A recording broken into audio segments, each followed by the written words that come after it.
masuk ke Bank Banten ini sangat heran. Kenapa sih BPD kok bisa rugi? Ya. Yang ditawarkan untuk 8 kabupaten kota, keuntungannya bagi 8 kabupaten ketika RKUD ditarik ke Bank Banten, dari bank lain ditarik ke Bank Banten. Apa yang ditawarkan Bank Banten sebagai servis terbaik untuk 8 kota kabupaten di Provinsi Banten? Harapan kami secara bertahap dari 8 kabupaten dan kota itu masuk, Pak ya. Meskipun tidak bisa berbarengan, paling nggak bertahap ya. Mudah-mudahan di tahun ini 4 dulu, tahun berikutnya 4, itu sebetulnya sudah bisa memboosting pertumbuhan bisnis yang luar biasa. Pak, salah satu yang bikin gregetan kami ini adalah potensi Banten itu besar. Biasa, Pak. Potensi Banten itu nggak dipunyai oleh provinsi lain.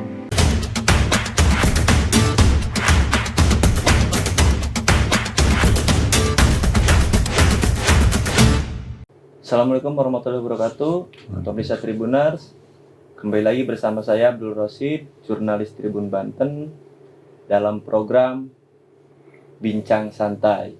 Kali ini Tribun Banten kedatangan tamu spesial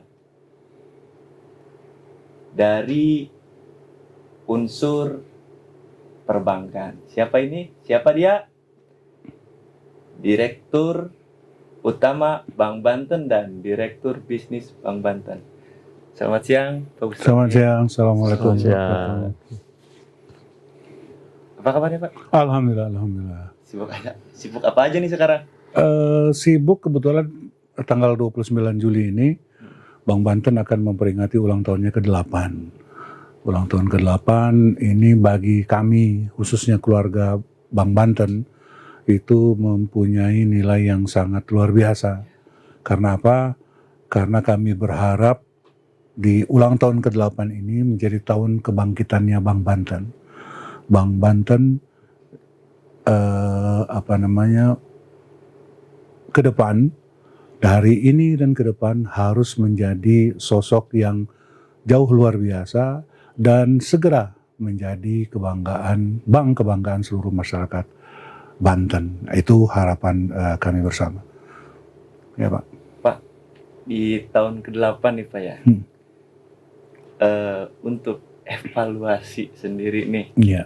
Sebelumnya dan akan datang demi Bank Banten ke depannya, Pak. Iya. Gimana pun juga Bank Banten adalah kebanggaan untuk saya pribadi yang lahir besar di Banten, bangga Provinsi Banten ataupun Tanah Jawara mempunyai bank tersendiri, Pak. Iya. Evaluasi seperti apa, Pak, untuk Bank Banten ke depannya lebih baik, Pak? Baik, terima kasih. Untuk Bank Banten sendiri, Bank Banten yang saat ini yang akan berulang tahun ke-8, sebenarnya mulai beroperasi itu di tahun 2016 setelah mengakuisisi waktu itu disebut Bank Pundi. Namun saya pikir teman-teman atau bapak-bapak ibu-ibu di Banten lebih banyak mengetahui bahwa jauh-jauh sebelum itu Banten itu sudah punya bank ya Pak ya? Iya, betul. Sudah punya bank. Kalau kita jalan di Pandeglang itu ada jalan Bank Banten. Pada masa orang masih berpikir soal perjuangan dan lain sebagainya, Banten sudah mempunyai bank. Banten sudah punya mata uang tersendiri. Artinya pada saat tersebut sebenarnya pendiri bangsa, termasuk di dalamnya adalah pendiri Banten, itu sudah berpikir begitu pentingnya fungsi bank.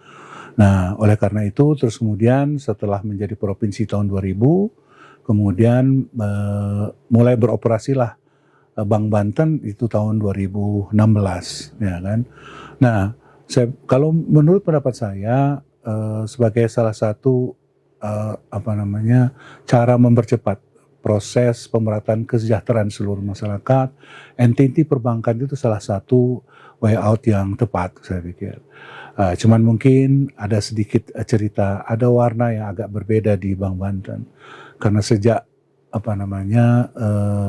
mulai beroperasi di tahun 2016 sampai dengan akhir Desember tahun 2022, Bank Banten ini selalu mengalami kerugian.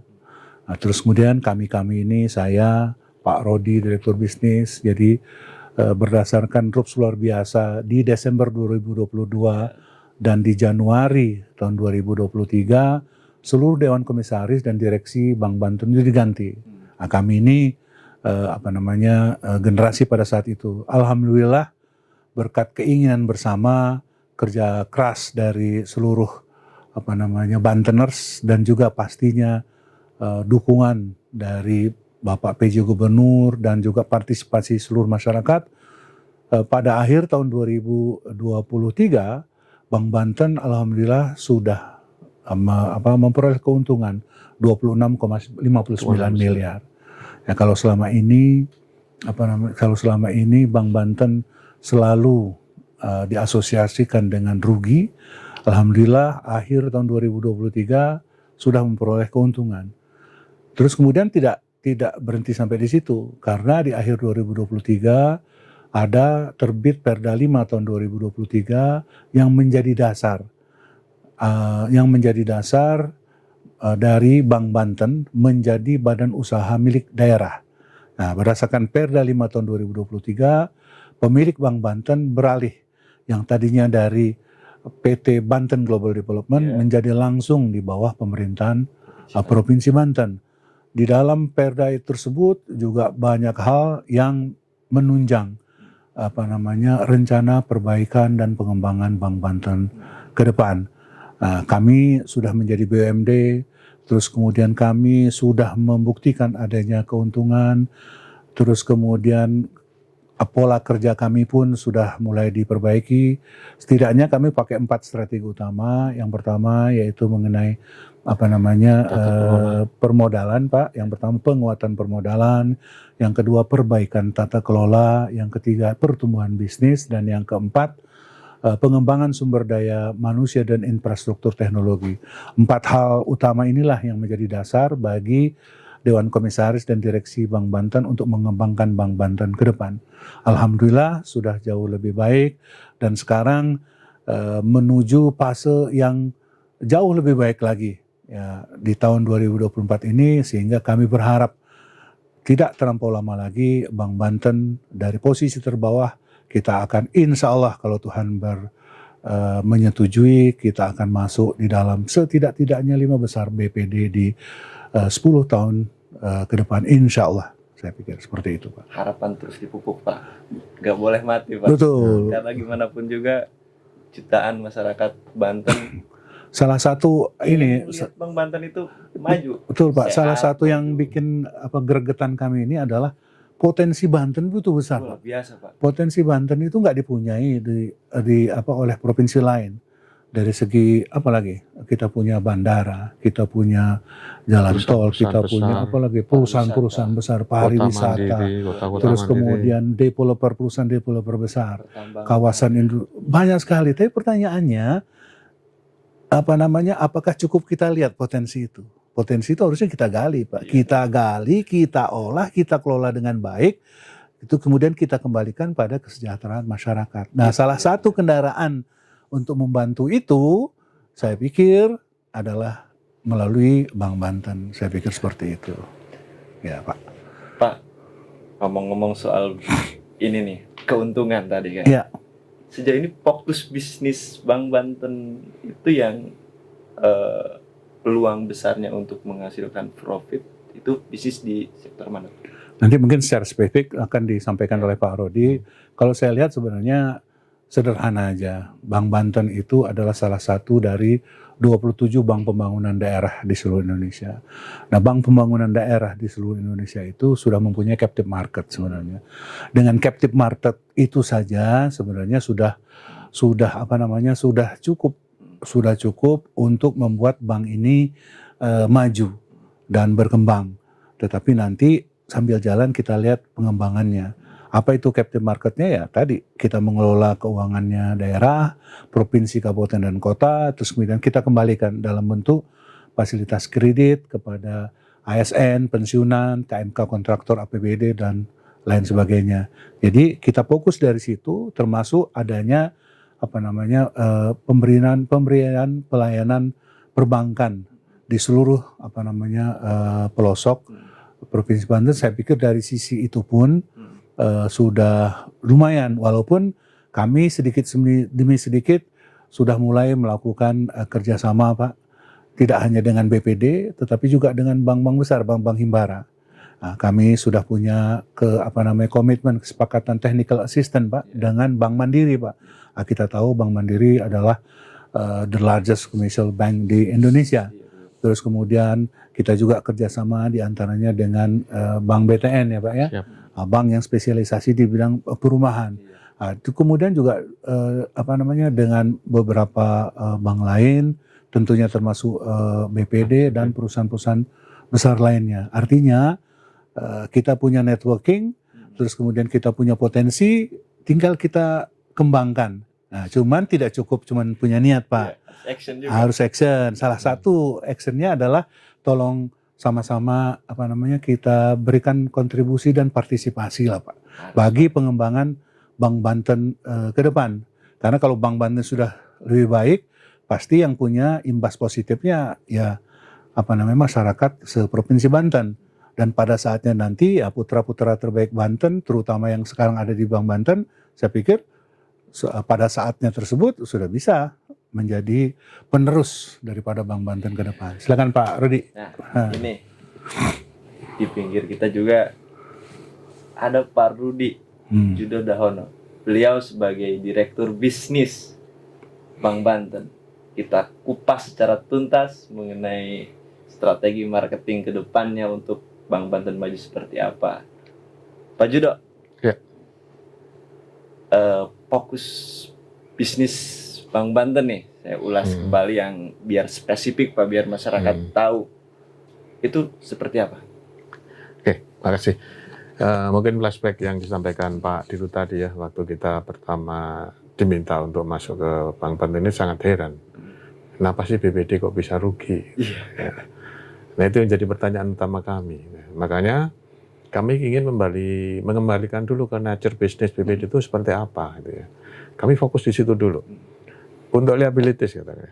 Memang kita berharap RKUD ya, semua kabupaten dan kota masuk. Yang selama ini kan hanya provinsi aja Pak. Iya, betul. Namun demikian kami juga nggak akan cukup untuk mengembangkan dari asetnya kalau hanya bergantung pada RKUD ya.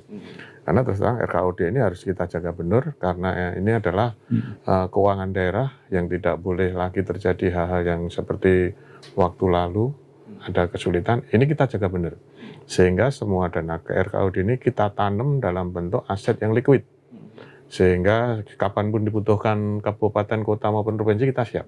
Dan ini sudah teruji kita ya di tahun kemarin tidak ada permasalahan dengan itu. Nah, gimana dengan sumber dana untuk pengembangan aset?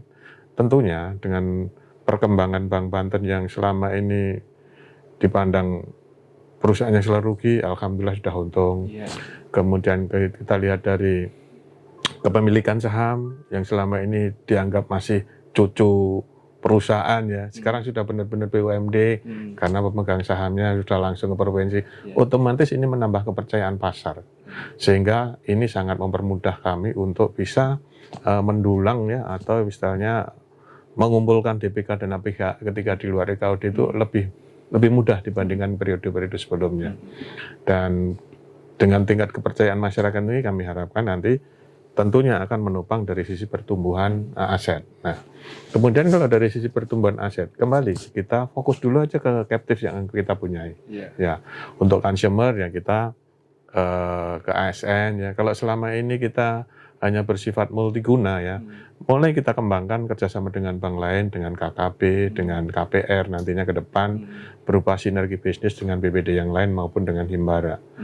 Nah, kemudian kalau dari sisi produktifnya, kita coba fokus dulu aja ke kontraktor-kontraktor rekanan provinsi maupun Perda berikut ekosistemnya. Sehingga dari hulu hilir itu benar-benar bisa kita kuasain. Saya yakin kalau strategi yang sederhana ini saja kita jalankan, kita akan bisa memberikan performa yang jauh lebih baik dari sebelum-sebelumnya. Pak, ini bicara RKUD nih. Yang ditawarkan untuk 8 kabupaten kota. Keuntungannya bagi 8 kabupaten ketika RKUD ditarik ke Bank Banten, dari bank lain ditarik ke Bank Banten. Apa yang ditawarkan Bank Banten sebagai servis terbaik untuk 8 kota kabupaten di Provinsi Banten ini? Oke, siap. Pertama ya dari sisi layanan, insya Allah kita juga punya jenis pelayanan yang tidak jauh berbeda dengan bank sebelumnya ya. Kita juga sudah punya Jawara Mobile, kemudian interbanking juga ada, cash management juga sudah kita siapin, QRIS ya. QRIS ada, jadi hampir sama. Nah, kemudian bagaimana dari sisi produk? Ya sama, kita punya sama. Kemudian kalau dari sisi pricing, kami sudah coba kembangkan atau kita buat semacam program ya supaya hal ini mendorong lebih menarik seluruh masyarakat Banten ya, khususnya di para pemangku kepentingan di provinsi maupun daerah. Kami coba akan tawarkan paling tidak sama atau syukur-syukur lebih baik gitu. Nah, tentunya ini semuanya dengan perhitungan bisnis ya. Dan insya Allah kami sanggup untuk memberikan yang lebih baik dibandingkan dengan tempat yang lama. Gitu. Termasuk diantaranya kan, rencana kan Pak Pejikup akan ada semacam izin Mbak ya, pembagian saham ya. Iya. Karena kan sesuai Perda nomor 5 tahun 2023 itu kan sebetulnya provinsi cukup 51 aja. Nah, sementara saat ini sudah 66,11. Kemungkinan nanti sisa dari 51 dikurangi 66,11 itu rencanakan untuk kabupaten dan kota sehingga membangkitkan rasa memiliki ya dari kabupaten dan kota supaya mau bergabung dengan Bank Banten gitu. Berapa persen nih Pak jatah sahamnya untuk? Lah ini ranahnya pemegang pemilik lah. Kita sebagai pelaksana teknis saja nantinya siap aja gitu. Ya, Pak. Pak, ini bicara Bank Banten ke depan Pak ya. Karena kalau diulas tadi udah ada profit yang cukup lumayan besar dari segi angka, ini juga menjadi kabar gembira khususnya untuk masyarakat Banten. Rencana ke depan nih Pak, planning ke depan supaya lebih jos lagi nih Bank Banten, lebih powerful lagi, lebih mentereng lagi di depan masyarakat. Iya. Apa rencananya Pak? Program-programnya ataupun yang lainnya Pak? Ya, satu ya. Harapan kami secara bertahap dari 8 kabupaten dan kota itu masuk, Pak ya. Meskipun tidak bisa berbarengan, paling nggak bertahap ya. Mudah-mudahan di tahun ini 4 dulu, tahun berikutnya 4 itu sebetulnya sudah bisa memboosting pertumbuhan bisnis yang luar biasa. Ya. Kalau kita lihat potensi dari jumlah ASN aja ada hampir 98.000. Sementara saat ini yang baru kita kelola baru 6.000.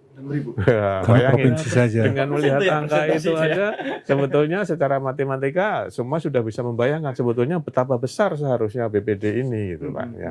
Ya sebetulnya tolok ukur mengukur BPD itu nggak jauh-jauh dengan dari sisi total aset ya Pak. Itu nggak akan jauh dari total APBD secara utuh gitu ya. Secara provinsi dan kabupaten di Banten ini kan 41 T kan. Nah, sementara APBD kita aset BPD kita hanya 7, kan jauh sekali, jauh banget ya. Iya. Bapak Mas lihat sendiri di BPD lain, pasti di atas total APBD-nya, karena semua uang berputar di situ, semua kegiatan keuangan perekonomian yang ada di daerah itu berputar di BPD itu, sehingga akan sangat memboosting pertumbuhan bisnis dari BPD-nya. Jadi sebenarnya dilihat dari potensi angka itu sendiri, maka keraguan kita waktu mau masuk kok bisa rugi itu sebetulnya sudah terjawab. Sebetulnya potensinya luar biasa. Itulah yang menarik bagi kami untuk bisa bergabung di Bank Banten ini. Mudah-mudahan segera bisa terwujud seperti yang disampaikan Pak Dirut tadi, akan menjadi 5 BPD terbesar di Indonesia. Insya Allah. Ini Pak, ini bentar saya nih Bapak tahu. Untuk mencapai 5 besar nih, harapan kita semoga ya syukur alhamdulillah harapan itu bisa terlaksana, bisa kabul atau bisa terwujud. Kan ketika kita punya harapan harus ada beberapa langkah yang kita harus lalui. Nah, langkah-langkah itu seperti apa? Ada program-program unggulan di tahun ini dan tahun akan datang atau seperti apa Pak? Oke, seperti yang disampaikan Pak Dirut tadi ya, kita kan punya 4 strategi utama ya. Yang pertama mengenai permodalan ya. Ini memang menjadi tuntutan dari otoritas ya, sesuai dengan POJK 12 tahun 2020 yang kita kan harus menyediakan modal menjadi 3 triliun ya. Tapi untuk pemenuhan ini kan ada berbagai cara yang bisa kita tempuh ya. Satu dengan setoran, kedua dengan Inbrand yang akan dilaksanakan juga oleh pihak Pemprov ya, berupa aset-aset termasuk kantor pusat yang baru dibangun tadi kan jadi Inbrand, jadi asetnya Bank Banten sekaligus menambah modal Bank Banten. Kemudian yang ketiga adalah langkah KUB, kelompok usaha bank. Kebetulan kita sudah MOU, NDA, dan insya Allah dalam waktu dekat sudah bisa masuk ke shareholder agreement, kemudian diikuti PKS ya. Selain KUB, kita juga tentunya akan bersinergi bisnis ya. Sehingga hal-hal apa, produk apa yang belum kita punyain, kita bisa benchmark atau kerjasama atau join dengan bank anchornya, yaitu Bank Jatim kebetulan seperti itu. Itu dari sisi perbaikan permodalan. Kemudian dari strategi peningkatan bisnis ya. Sama, kita seperti yang saya sampaikan tadi, kita fokus dulu deh ke captive yang kita punya, karena captive ini terlalu lebar kita biarin selama ini. Nah, makanya ini dulu akan kita fokuskan. Tapi sekali lagi bahwa kita tidak hanya fokus di situ, tapi juga mengambil ekosistemnya. Otomatis dengan mengambil ekosistemnya kita akan banyak melibatkan kegiatan-kegiatan ekonomi ya, atau sektor real di luar pemerintahan kabupaten, kota maupun provinsi. Ya, kemudian yang ketiga yaitu peningkatan SDM dan IT. Ya, ini tentunya butuh perhatian khusus ya, karena teman-teman sudah terlalu lama mungkin selama ini tidak ada upskilling ya, mungkin ya kayak itu akan kita utamakan dulu. Termasuk juga IT kita, itu akan selalu kita upgrade, kemudian kita lengkapi dengan berbagai fasilitas dan produk-produk yang relevan yang ada di masyarakat. Sehingga harapan kami dengan pas strategi bisnis tadi bisa jauh memboosting dan cita-cita kami menjadi 5 BPD terbesar di Indonesia bisa segera dicapai. Ini Pak ada yang lebih menarik nih soal KUB nih, kelompok usaha bank ya Pak, kalau salah. Kerjasama antara Bank Banten dengan keuntungannya apa sih untuk Bank Banten ataupun untuk bank lain juga sehingga timbullah yang namanya kerjasama itu. Jadi gini, tadi sudah disampaikan. Jadi kita punya nomor satu strategi utama adalah penguatan permodalan. Penguatan permodalan itu ada dua sisi setidaknya. Satu dari konteks regulatory. Jadi ada ketentuan permodalan sesuai dengan peraturan atau ketentuan dari regulator. Yang kedua, kebutuhan penguatan permodalan untuk meningkatkan bisnis kita sendiri. Nah, KUB itu konteks ini adalah kewajiban dari regulator. Regulator dalam hal ini OJK berdasarkan POJK 12 tahun 2020 menyatakan Bank Pembangunan Daerah itu minimal modal inti minimumnya adalah sebesar 3 triliun dan harus dipenuhi selambat-lambatnya tahun 2024, akhir dari 2024. Nah, salah satu cara memenuhi itu adalah melalui kelompok usaha bank. Nah, sebelum saya jelaskan, saya ingin gariskan di sini. Yang namanya kelompok usaha bank, jangan salah artikan. Ada yang mengartikan kelompok usaha bank itu adalah proses mengakuisisi Bank Banten. Sama sekali tidak. Sama sekali tidak. Gitu tuh. Jangan, nggak ada seperti itu, tidak. Jadi sementara ini ada sekitar 11 Bank Pembangunan Daerah yang masih belum memenuhi ketentuan 3 triliun modal inti minimum tersebut.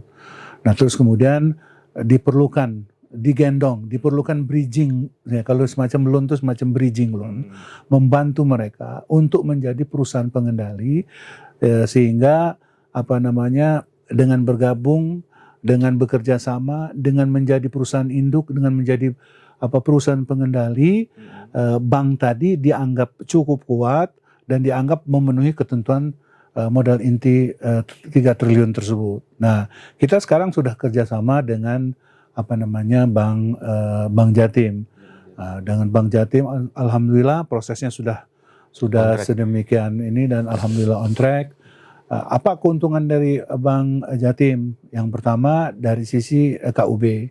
Terus kemudian di sisi lain, salah satu hal yang membuat Bank Jatim tertarik adalah banyaknya potensi bisnis yang bisa dikembangkan di Provinsi Banten. daya jual. Nah itu juga Iya. daya jual kita. Jadi kita nanti kerjasama dengan Bank Jatim itu satu terkait dengan kelompok usaha bank, yang kedua terkait dengan sinergi bisnis. Nah dengan Bank Jatim menjadi perusahaan induk di kita, nah Bank Banten tidak perlu lagi menyetor sampai dengan 3 triliun. Karena sudah di-cover oleh Bank Banten sebagai perusahaan Bank Jatim sebagai perusahaan induknya. Kan seperti itu.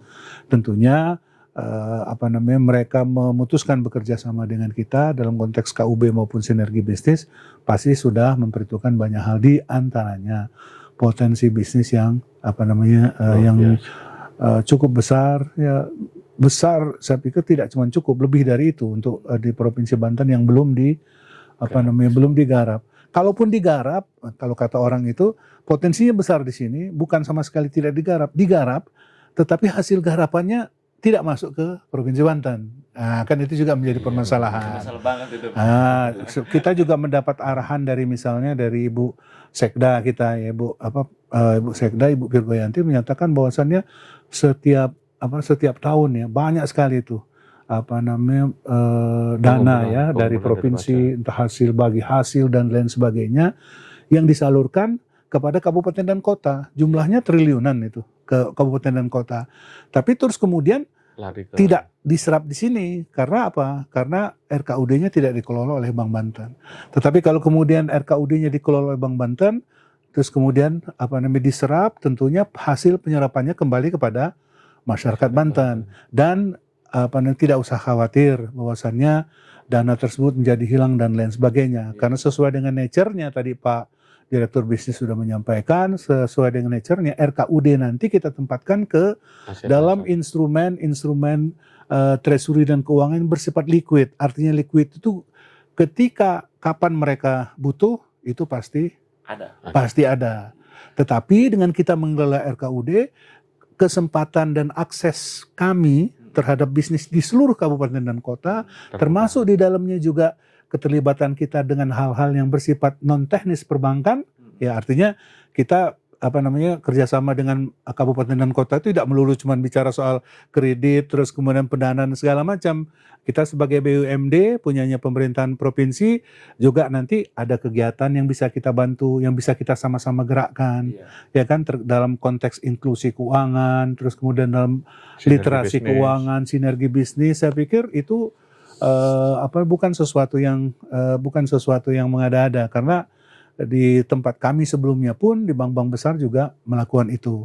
Mungkin satu hal yang ingin saya tambahkan di sini adalah kami terutama dalam konteks ulang tahun yang ke-8 ini berterima kasih sekali kepada Bapak PJ Gubernur Banten yang supportnya luar biasa. Supportnya sangat luar biasa kepada Bank Banten. Tidak hanya support material, non material. Kami terus digembleng, tapi pada saat yang bersamaan saya pikir ini juga sejarah kali ya bagi Bank Banten, karena pemerintah Provinsi Banten telah mempersiapkan akan memberikan penyertaan modal dalam bentuk fixed asset berupa 4 fixed asset ya, berupa tanah dan bangunan yang nantinya akan diserahkan menjadi modal kepada Bank Banten, yang Bank Banten akan digunakan untuk kegiatan operasional kita, entah kegiatan kantor dan lain sebagainya. Kenapa saya bilang ini sejarah? Karena sebelumnya Bank Banten tidak pernah punya aset. Ya, terus kemudian seperti juga sudah sama-sama kita ketahui, barusan tadi juga kita sudah lihat setelah kemarin bulan Juni ya, ada groundbreaking kantor pusat. Alhamdulillah sekarang sudah mau cor lantai 2, insya Allah katanya di akhir Desember ya, sudah selesai. Di tempat ini targetnya kapan itu? Awal tahun, insya Allah awal tahun. 23 kontraknya sampai 23 Desember. Kalau artinya gini, kalau pemiliknya sendiri memberikan kayak tadi ya, berikan imbreng 4 aset di beberapa tempat, asetnya bukan aset abal-abal, aset yang siap untuk kantor, siap dipakai itu, ditambah lagi membangunkan kantor pusat Bank Banten di pusat kota Banten, di alun-alun tersebut. Saya pikir itu bentuk komitmen bahwasannya, dan bentuk juga komitmen dari pemerintahan provinsi bahwasannya Bank Banten ini nggak akan terlantar ke depan. Ya kan? Bareng-bareng gitu. Harus bareng-bareng. Ya, kalau yang lain punya kantor, kita pun punya kantor. Kalau kita yang tadinya jadi kontraktor, insya Allah sedikit demi sedikit Kontrakan. kita benahi.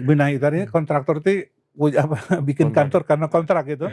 Insya Allah saya pikir, nah kalau kemudian Bapak siapa namanya Pak PJ Gubernur sudah membackup atau mensupport tinggi, terus kemudian ada edaran daripada Menteri dalam Kementerian Dalam Negeri sebagai pembina BUMD, saya pikir tidaklah terlampau berlebihan. Saya pikir untuk bisa kita bekerja sama seluruh kabupaten dan kota, tidak hanya unsur pemerintah, tapi unsur swasta bisa bekerja sama dengan kita. Tetapi kami pun punya komitmen untuk terus memperbaiki pelayanan kami, pengembangan produk, dan apa-apa yang sesuai dengan kebutuhan dari seluruh masyarakat. Sehingga nantinya kita bisa kerja bareng, terus kemudian kita bisa sejahtera bareng. Karena seperti kita punya istilahnya Bank Banten itu, tagline kita adalah Bank Banten itu adalah mitra terpercaya sejahtera bersama. Jadi mitra terpercaya dan sejahtera bersama ya sama-sama kita bareng dan sama-sama kita sejahtera. Saya pikir itu, Pak. Mungkin closing nih, Pak ya. Ya. Closing nih terserah sama Pak Judo. Boleh. Ya, Pak juga boleh. Goal point atau target, Pak, di tahun ini nih. Tahun ini kan masih ada kurun waktu 4 bulan. 5 bulan lagi ya. Iya. 5 bulan. Target besar di tahun 2024 ini. Apa, Pak? Kalau saya pikir targetnya sebenarnya hal-hal yang bersifat strategis dulu. Yang pertama tentunya mensukseskan atau berhasilnya kelompok usaha bank.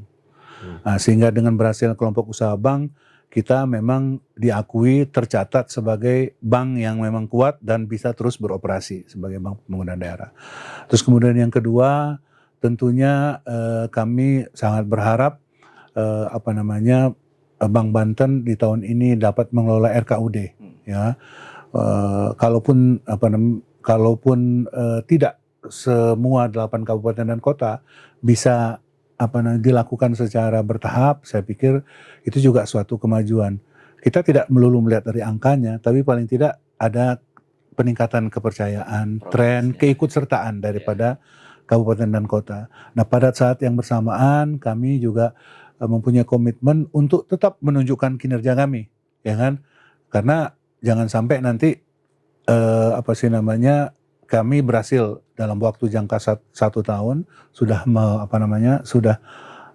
laba, terus kemudian labanya berhenti, tidak. Nah, kami berharap laba kami di tahun akhir 2023 tersebut sebagai titik awal, dan ke depan kita bicara soal naik.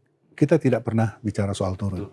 Insya Allah saya pikir dengan kerja keras, terus partisipasi seluruh masyarakat, dan tentunya ridha Allah, ya saya pikir cita-cita kita ini insya Allah bisa dipenuhi. Pak Rodi, silakan Pak.